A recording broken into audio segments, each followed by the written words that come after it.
Buenas tardes. Bueno, vamos a hablar hoy en cuanto a la causa eficiente, pero en lo que refiere al origen del derecho entendido tal a la luz de las diversas doctrinas, a la luz de los diversos pensamientos filosóficos y también, por no decirlos, político a lo largo del tiempo. Ya sabemos bien que la causa eficiente es el motor generador, es esa virtud moral que nos hace crear qué es el derecho. Es una causa externa, no es una causa interna. Cuando decimos que es una causa externa, es decir, se diferencia de la causa material y de la causa final, perdón, formal, y se asimila a la causa final. Pero se diferencia con la causa final de que la causa eficiente es una causa motor, es una causa impulsiva, impulsa a, mientras que la causa final es una causa absorbente, es una causa que como vemos y estudiaremos en su momento, tiene ciertas distinciones con la causa eficiente. Muy bien. Entonces ya estamos transitando las aguas donde analizamos la fuerza o energía que impulsa al hombre a la gestación y elaboración del derecho. Entonces nos corresponde prestar una singular, una particular atención en lo que dijimos recién, las diversas teorías que sobre el tema se han ido dando.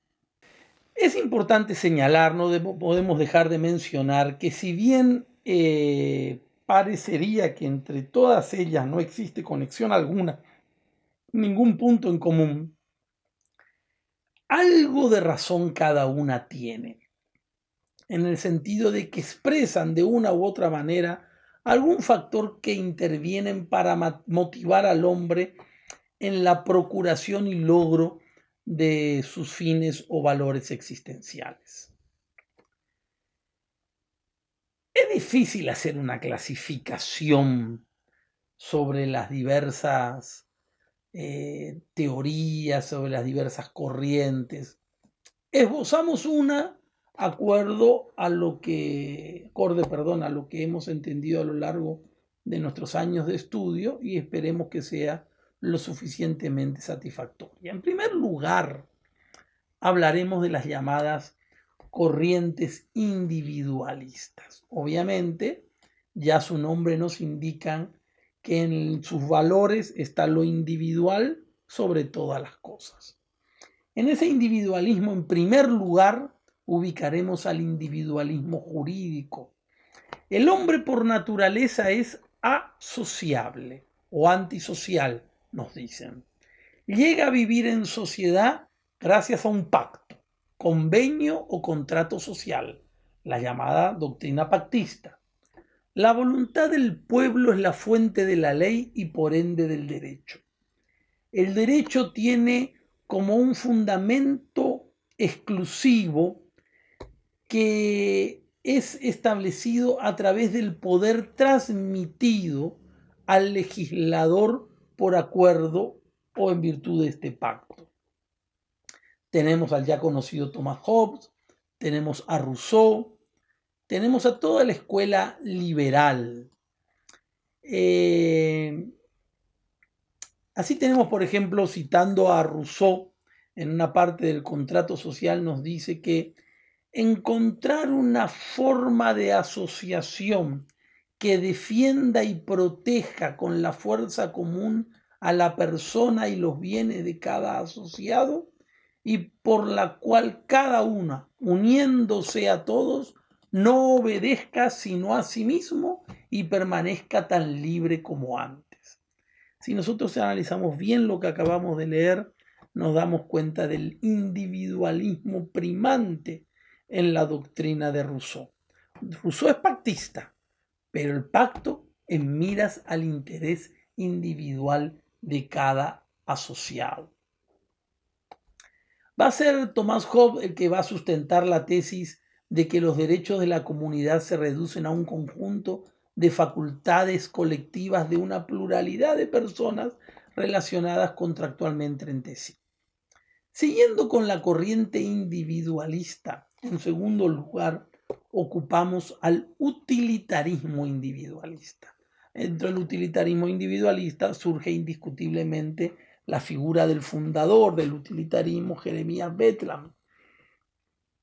Es bueno y es útil aquello que causa placer.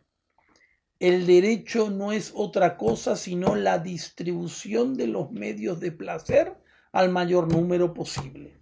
La felicidad máxima del máximo número. En esto consiste la maximización del placer, a lo que se añade la regla que en el reparto de los placeres ningún hombre debe ser excluido y cada uno debe contar o valer por uno.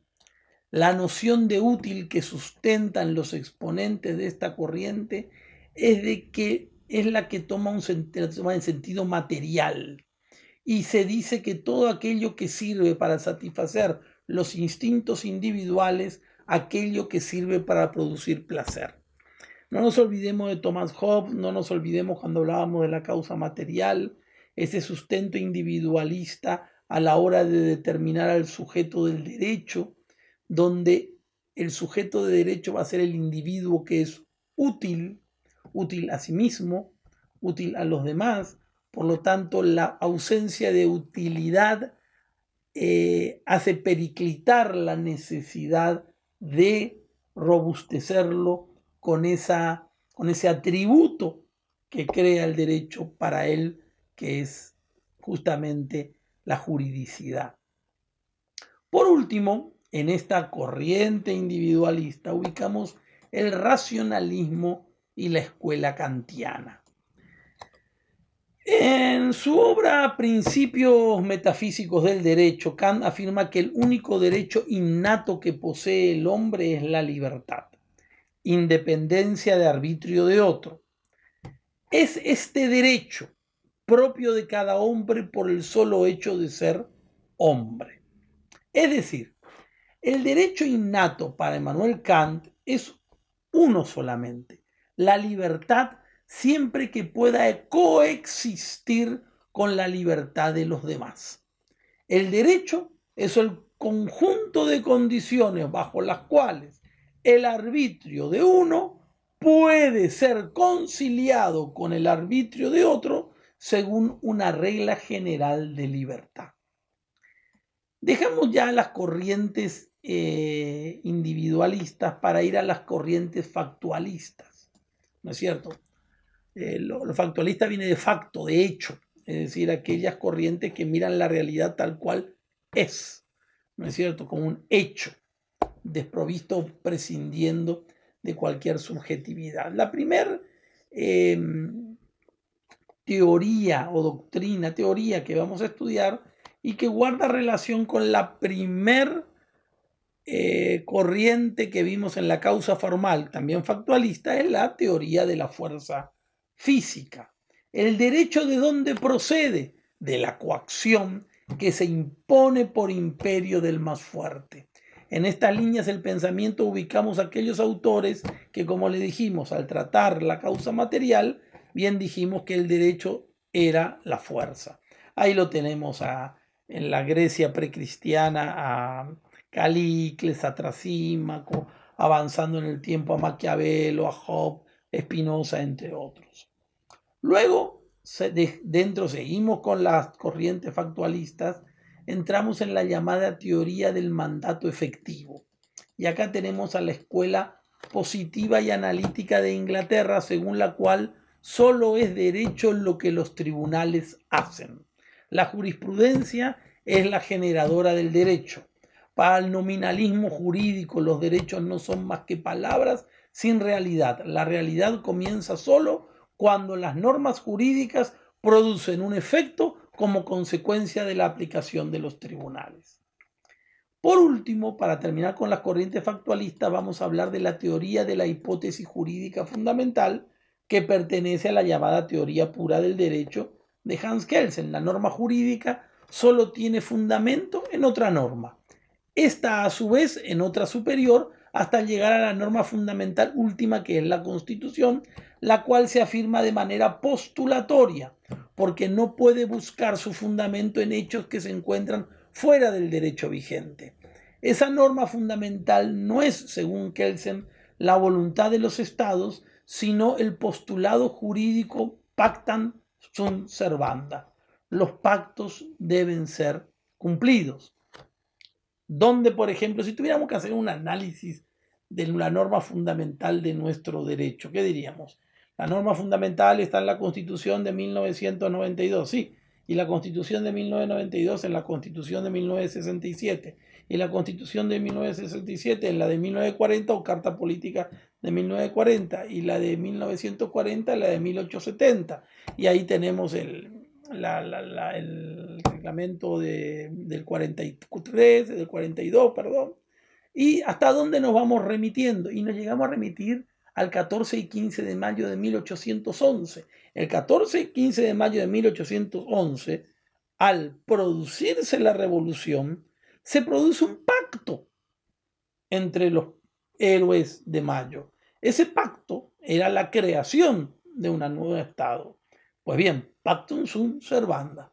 Los pactos deben ser cumplidos. Dejamos las corrientes factualistas y nos vamos a las corrientes sociológicas. Dentro de las corrientes sociológicas, primero tenemos la teoría de la institución social. Es la escuela francesa de Yerkes, Leon Duguit, de Gurbich y otros sostienen que la institución manifiesta la voluntad colectiva, que carece de base contractual. Las instituciones generan el derecho. En sociología ustedes estudiaron las instituciones, la institución económica, la institución política, la institución familiar, la institución recreativa. Pues bien, la institución es una forma estandarizada de comportamiento donde determinados valores, determinadas conductas son asimiladas y se concretizan generando eso. La institución no es el edificio, no confundamos la institución educativa con la escuela, con el edificio, la escuela. ¿Ok?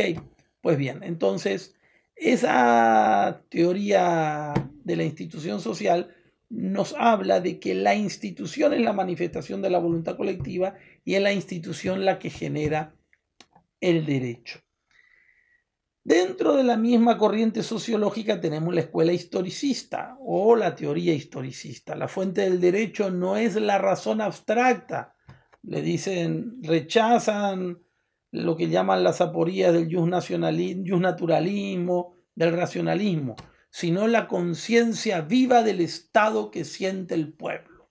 La fuente del derecho es la conciencia viva del derecho que siente el pueblo. El derecho es la manifestación del Volksgate.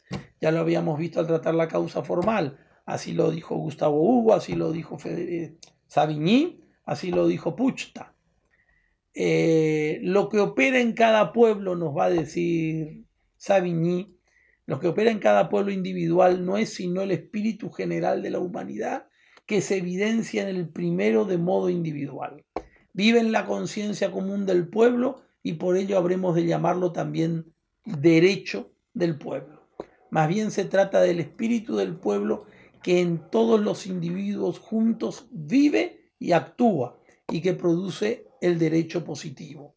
La producción del derecho se realiza por el pueblo como sujeto personal activo.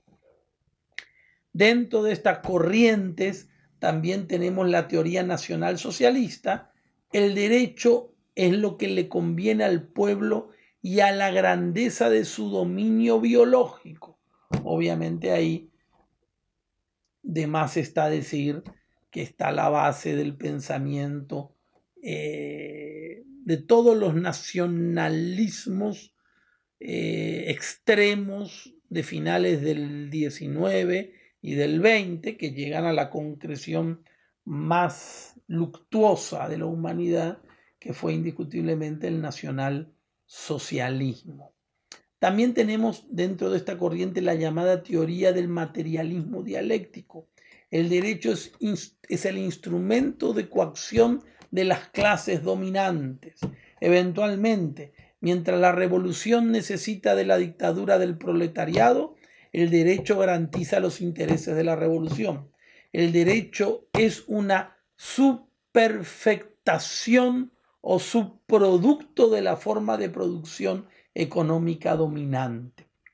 También tenemos la llamada teoría de las escuelas sociológicas.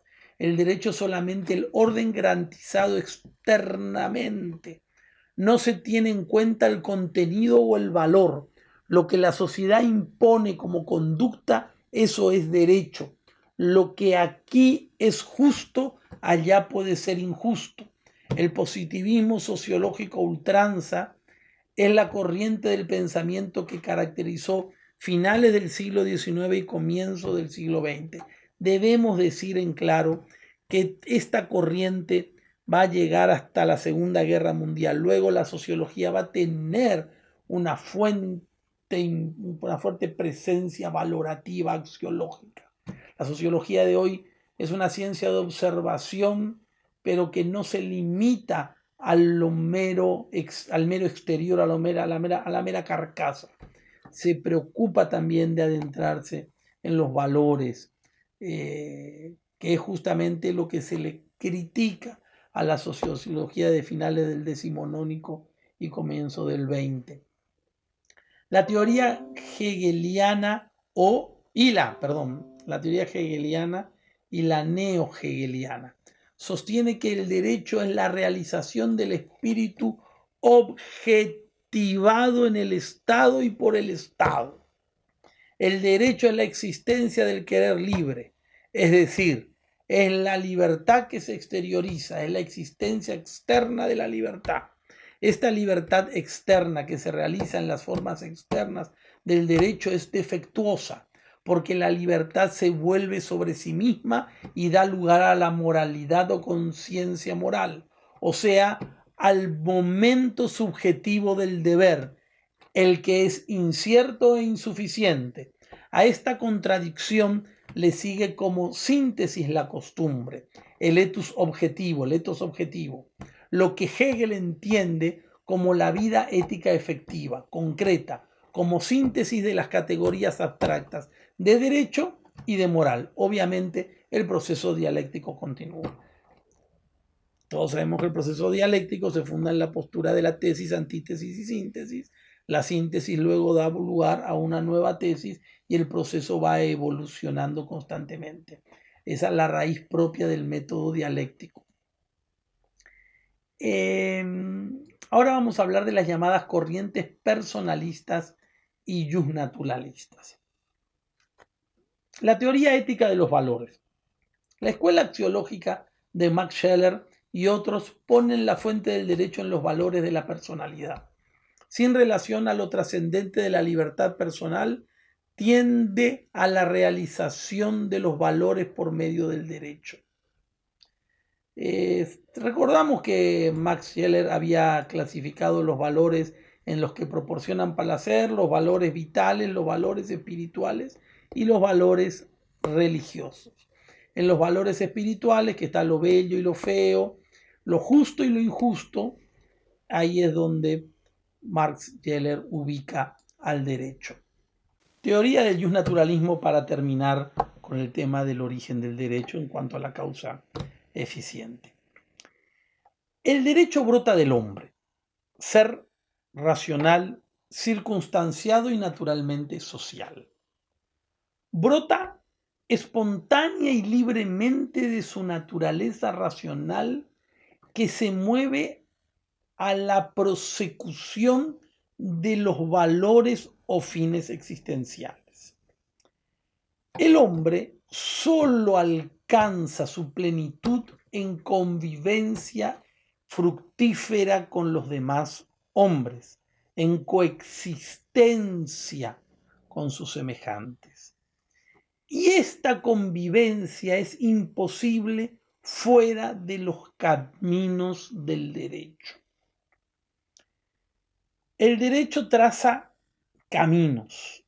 Hay caminos que brotan de la propia naturaleza del hombre y hay caminos artificialmente creados por el hombre.